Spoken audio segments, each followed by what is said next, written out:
Seigneur, viens vite à mon secours. Gloire au Père, au Fils, au Saint-Esprit, maintenant et toujours.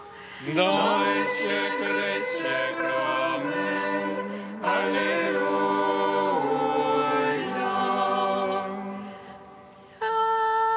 Viens, Esprit Saint, Illumine nos cœurs, remplis-nous de ta paix, en nous murmurant.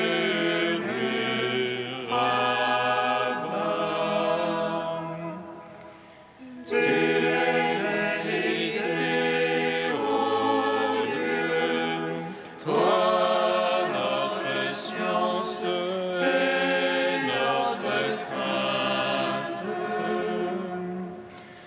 Viens, Esprit Saint, illumine nos œuvres, remplis-nous de ta paix, en nous murmurant.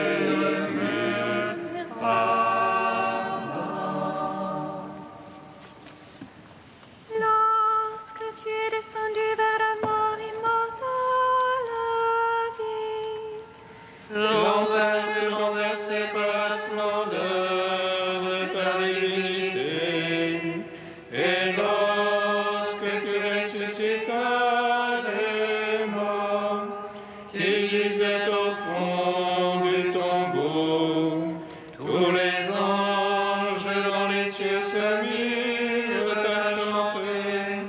Gloire à toi, source de vie, ô Christ notre Dieu. Lorsque tu es descendu vers la mort immortelle, vie, l'enfer fut renversé par la splendeur de ta divinité. Et lorsque tu ressuscitas les morts qui gisaient au fond du tombeau, tous les anges dans les cieux se mirent à chanter. Gloire à toi, source de vie, ô Christ notre Dieu. Lorsque tu es descendu vers la mort immortelle, vie, l'enfer fut renversé par la splendeur de ta divinité. Et lorsque tu ressuscitas les morts qui gisaient au fond du tombeau, tous les anges dans les cieux se mirent à chanter. Gloire à toi, source de vie, ô Christ notre Dieu. Psaume 118, strophe 14.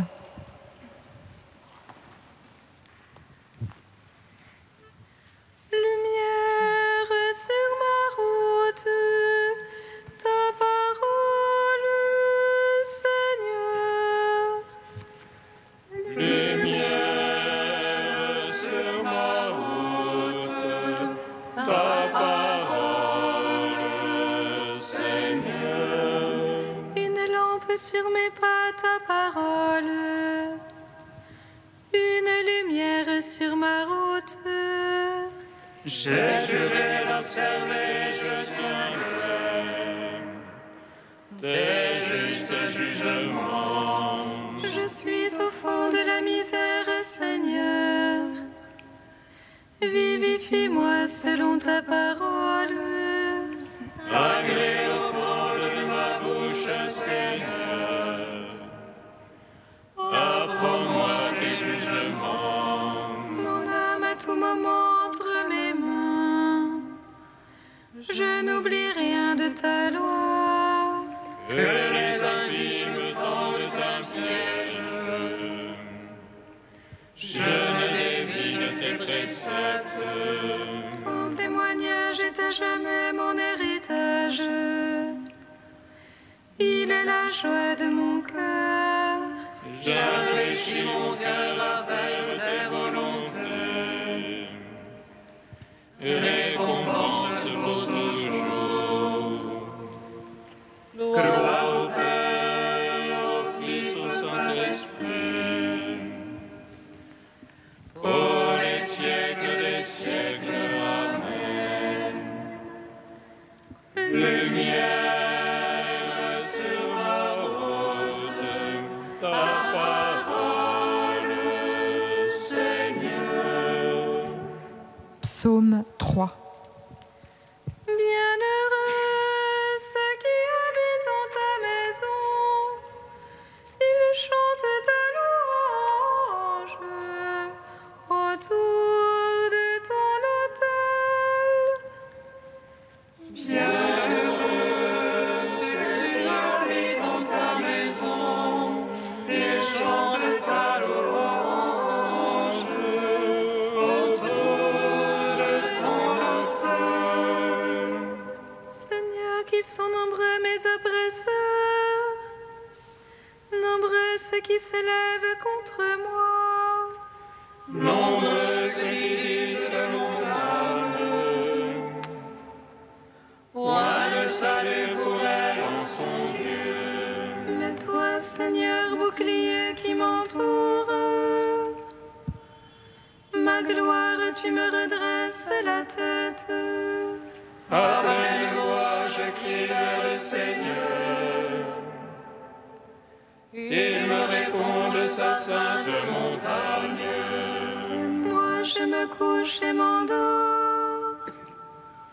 Je m'éveille, le Seigneur est mon soutien. Je ne crains pas ces gens par milliers, postés de toutes parts contre moi. Lève-toi, Seigneur, sauve-moi, mon Dieu. Tu frappes à la joue mes adversaires. Tu brises les dents des impies. Dieu sauveur, bénis ton peuple. Gloire au Père, au Fils, au Saint-Esprit, pour les siècles des siècles. Amen. Bienheureux ceux qui habitent en ta maison, ils chantent ta louange autour de ton autel. Psaume 23. Ô Seigneur, la terre et sa plénitude, le monde et tout son peuplement. C'est lui qui l'a fondé sur les mers, lui qui sur les fleuves l'a posé. Qui montera sur la montagne du Seigneur et qui se tiendra dans son lieu saint. L'homme aux mains innocentes, au cœur pur, qui n'a point d'âme au crime, aux vanités. À lui la bénédiction du Seigneur, la justice du Dieu son sauveur. C'est la race de ceux qui le cherchent, qui poursuivent ta face, Seigneur. Élevez vos frontons, élevez vos portes éternelles. Il entre le roi de gloire, qui est ce roi de gloire. C'est le Seigneur, le fort, le vaillant, le Seigneur, le vaillant des combats. Portes, levez vos frontons, élevez vos portes éternelles. Il entre le roi de gloire, qui est ce roi de gloire. C'est lui le Seigneur Sabaoth, lui le roi de gloire. Rendons gloire au Père Tout-Puissant, à son Fils Jésus-Christ le Seigneur. Par l'Esprit qui habite en nos cœurs, pour les siècles des siècles. Amen. Bienheureux ceux qui habitent en ta maison, ils chantent ta louange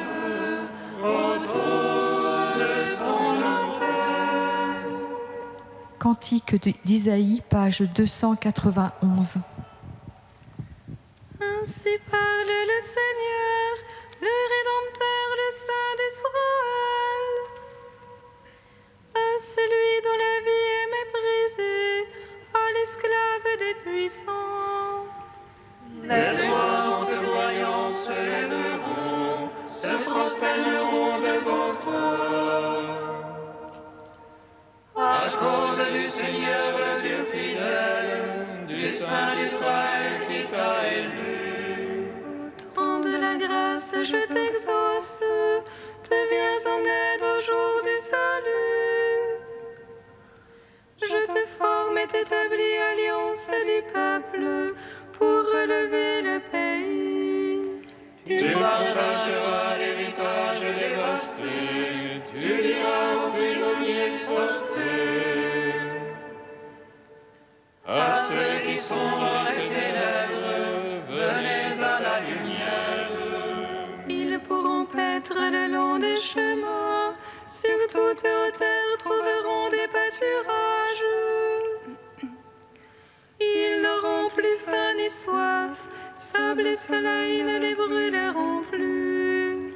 Car celui qui a pitié d'eux sera leur guide, il les conduira aux eaux jaillissantes. Il fera de toutes montagnes des chemins, les routes seront relevées. Cieux et terre tressaillés d'allégresse, montagnes éclatées en cris joyeux. Car le Seigneur console son peuple, il a compassion de ceux qui pleurent. Si on disait Dieu m'a abandonné, le Seigneur m'a oublié. Une femme oublie-t-elle son nourrisson, cesse-t-elle de chérir son enfant? Même s'il s'en trouvait une pour l'oublier, moi je ne t'oublierai jamais. Je t'ai gravé sur les paumes de mes mains, tes remparts sont toujours devant mes yeux. Rendons gloire au Père Tout-Puissant, à son Fils Jésus-Christ le Seigneur, à l'Esprit qui habite dans nos cœurs, pour les siècles des siècles. Amen.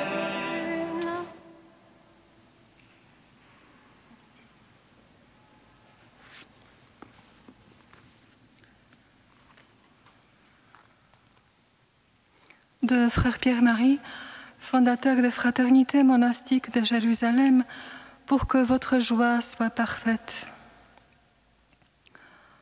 On peut dire sans doute que la chasteté elle-même est source de joie. Elle nous libère des tiraillements de la convoitise, du poids de la séduction et de la tristesse de la chair. La télévision est le fossoyeur du sacerdoce, m'a dit un jour un prédicateur de la maison pontificale. Je le crois aussi volontiers. Il est sûr que personne ne s'en réjouit quand il y regarde n'importe quoi, n'importe quand. La joie est l'expression d'une vie saine, paisible, ornée et animée par la grâce divine, se plaît à dire le bon pape Jean XXIII. On peut donc affirmer en ce sens que la chasteté allège, éclaire, dynamise, donne sérénité au cœur et liberté à l'âme, et par là même réjouit l'être tout entier. On est vraiment joyeux que quand on est réellement chaste. Les cœurs purs sont heureux parce qu'ils savent qu'ils verront Dieu. Sans doute faut-il ajouter, pour être vrai, qu'un des secrets de la vraie joie est dans ce que l'Évangile appelle la croix. Claudel a écrit que la joie est fille du sacrifice. S'il est vécu, consenti, supporté ou choisi avec amour, c'est bien vrai. Rien de doloriste en cela.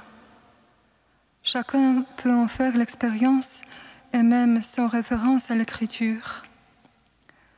On est d'autant plus heureux d'être arrivé à un résultat que l'effort consenti pour y parvenir nous a coûté. Cela est vrai sur tous les plans. Intellectuel, à ce diplôme, matériel, à cette fin de chantier, sportif, à la belle médaille, ou spirituel, à les bons exercices de 30 jours.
Avec les apôtres remplis de joie, nous te bénissons, Christ ressuscité.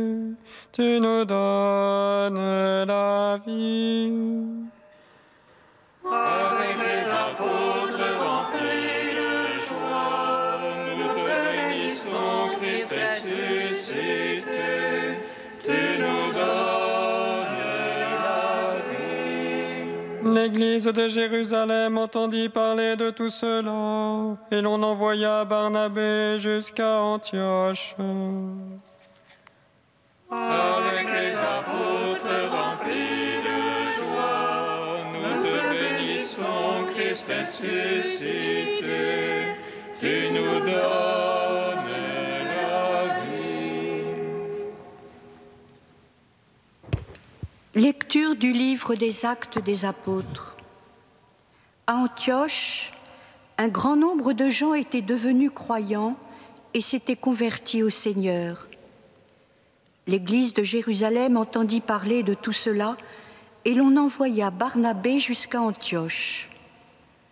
À son arrivée, voyant les effets de la grâce de Dieu, il fut dans la joie. Il les exhortait tous à rester d'un cœur ferme, attaché au Seigneur. C'était un homme de valeur, rempli d'Esprit Saint et de foi. Une foule considérable adhéra au Seigneur. Barnabé repartit pour aller à Tarse chercher Saul. Il le trouva et le ramena à Antioche. Pendant toute une année, ils furent ensemble les hôtes de l'Église. Ils instruisirent une foule considérable. Et c'est à Antioche que pour la première fois, les disciples reçurent le nom de chrétiens. Or, il y avait dans cette église d'Antioche des hommes qui prophétisaient et enseignaient: Barnabé, Simon, surnommé Niger, Lucius de Cyrène, Mathaën, ami d'enfance du prince Hérode, et Saul. Un jour qu'ils célébraient le culte du Seigneur et qu'ils observaient un jeûne, l'Esprit Saint leur dit: Détachez pour moi Barnabé et Saul en vue de l'œuvre à laquelle je les ai appelés. Alors, après avoir jeûné et prié et leur avoir imposé les mains, ils les laissèrent partir. Gloire à toi, ô Dieu vivant, gloire à toi. Gloire à toi, Dieu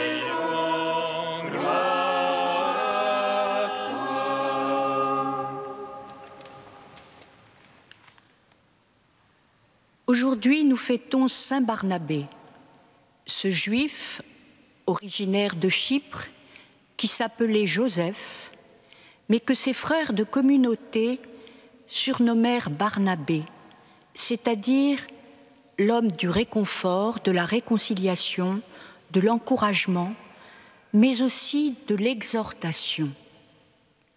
Ce nom nouveau dépeint l'homme que nous connaissons assez bien à travers les 15 premiers chapitres des Actes des Apôtres. Barnabé est un homme de valeur, rempli d'Esprit Saint et de foi, nous dit l'Écriture. On pourrait ajouter un homme plein de bonté. Cette qualité, la bonté, revêt de nos jours souvent une couleur un peu désuète, et pourtant elle est un attribut de Dieu. Dieu seul est bon, dit Jésus au jeune homme riche. Ainsi, l'homme bon révèle-t-il celui qui en est la source? Dieu lui-même. Ce n'est plus lui qui vit, c'est le Christ qui vit en lui. Il est icône du Christ et rayonne le fruit de l'Esprit qui est amour, joie, paix, bonté. Mais qu'est-ce encore que la bonté? Comment se manifeste-t-elle? La bonté est partage, elle donne. Et c'est Barnabé au jour de sa conversion. Il possédait un champ, nous disent les Actes, il le vendit, apporta l'argent et le déposa aux pieds des apôtres. Il vit radicalement le conseil évangélique demandé par Jésus, « Va, viens, donne, puis viens et suis-moi ». Mais la pauvreté matérielle est facile, nous dit le livre de vie. Et Barnabé ne s'arrête pas là. Du don de ses biens, il passe au don de lui-même, ce qui est plus difficile. Et nous le voyons sans cesse, incarner en acte et en vérité le nom qu'il a reçu. Il console, il réconforte, il encourage, il exhorte, allant de fondation en fondation, affermissant le cœur des disciples, les engageant à persévérer dans la foi et à demeurer d'un cœur ferme, fidèle au Seigneur. Tenez bon, il est fidèle, celui qui vous a appelé. Mais la bonté, c'est encore le partage de ce qu'on a de plus cher. Et pour Barnabé, c'est la foi. Il sera ainsi le compagnon de Paul dans son premier voyage missionnaire depuis Antioche vers Chypre, puis vers la Galatie méridionale, Pergée, Antioche de Pisidie, Iconium, Lystre, Derbé. Il repartira un peu plus tard avec Marc vers Chypre, où la tradition veut qu'il ait subi le martyre près de Salamine. Mais la bonté a plusieurs visages.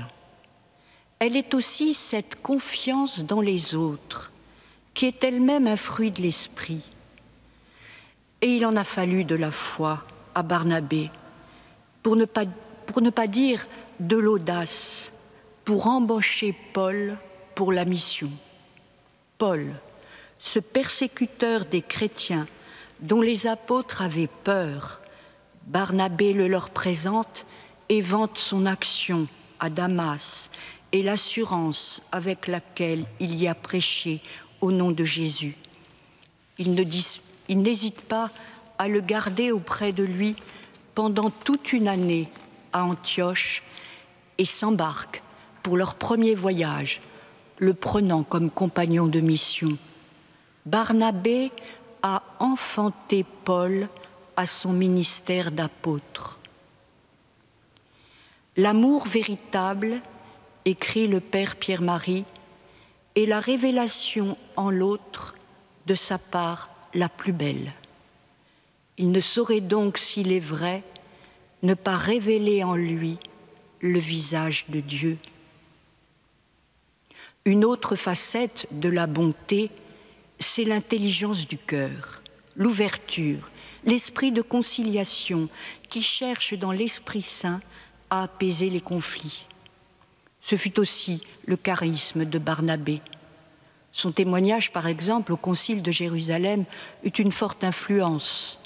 Avec Paul, il y exposa ce que Dieu avait accompli par eux comme signe et prodige parmi les païens, et comment Dieu lui-même leur avait ouvert la porte de la foi.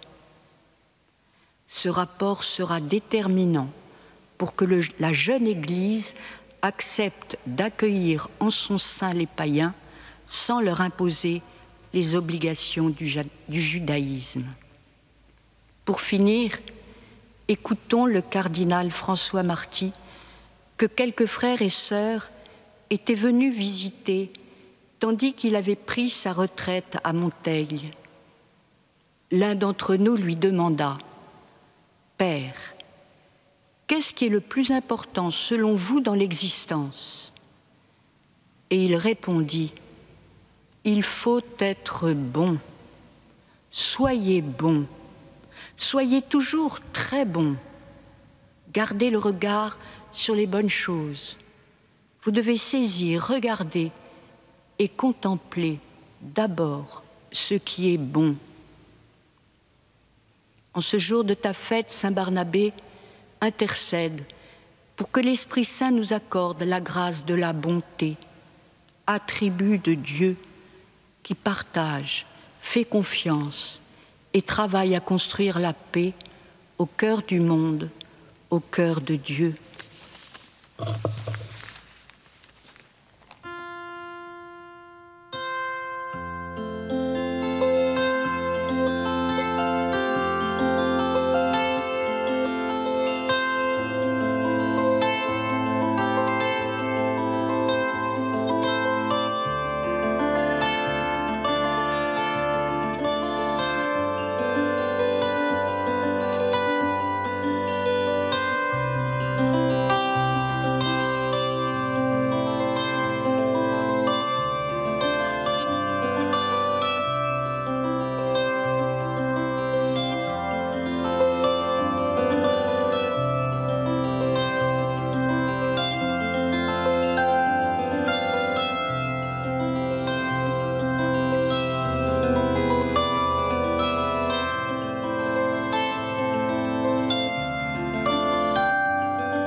Nous te prions.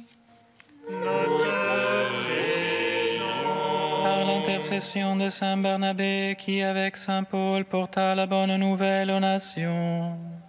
Seigneur, nous te prions pour que prévale entre le peuple une culture de dialogue, d'écoute et de respect réciproque.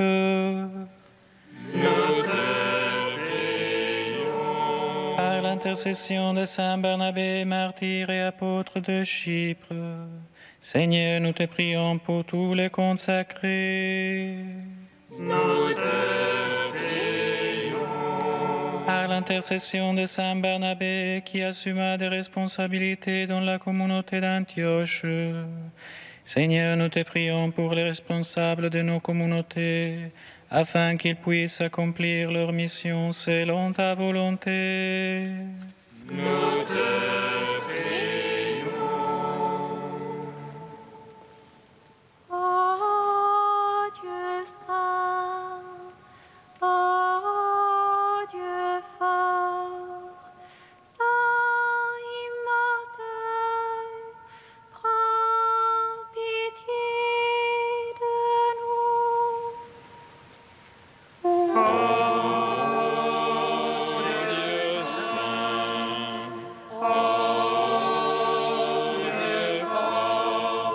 Saint immortel,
Pour la bonté qui déborde du cœur de saint Barnabé, Dieu notre Père, nous te rendons grâce.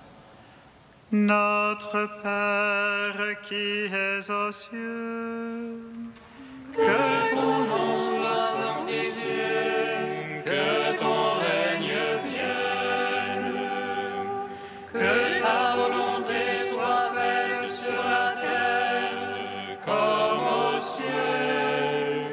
Donne-nous aujourd'hui notre pain de ce jour. Pardonne-nous nos offenses, comme nous pardonnons aussi à ceux qui nous ont offensés. Et ne nous soumets pas à la tentation, mais délivre-nous du mal. Car c'est à toi qu'appartiennent le règne, la puissance et la gloire, pour les siècles des siècles. Amen. Dieu qui a dit de mettre à part saint Barnabé, cet homme plein de foi et de l'Esprit Saint pour qu'il porte aux païens le message du salut, fait que l'évangile du Christ, dont il fut l'apôtre courageux, soit encore annoncé fidèlement en parole et en acte. Par Jésus-Christ, ton Fils unique, notre Seigneur et notre Dieu, qui vit et règne avec toi dans l'unité de l'Esprit Saint, maintenant et pour les siècles des siècles. Amen. Bénissons le Seigneur. Rendons grâce à Dieu. Amen. L'ange annonça à Marie qu'elle serait la mère du Sauveur. Et conçue de l'Esprit Saint, réjouis-toi, Marie, pleine de grâce, le Seigneur est avec toi. Tu es bénie entre les femmes, et Jésus, le fruit de ton sein, est béni. Voici la servante du Seigneur. Qu'il me soit fait selon ta parole. Réjouis-toi, Marie, pleine de grâce, le Seigneur est avec toi. Tu es bénie entre les femmes, et Jésus, le fruit de ton sein, est béni. Et le Verbe s'est fait chair. Et il a demeuré parmi nous. Réjouis-toi, Marie, pleine de grâce, le Seigneur est avec toi. Tu es bénie entre les femmes, et Jésus, le fruit de ton sein, est béni. Prie pour nous, Sainte Mère de Dieu. Afin que nous soyons rendus dignes des promesses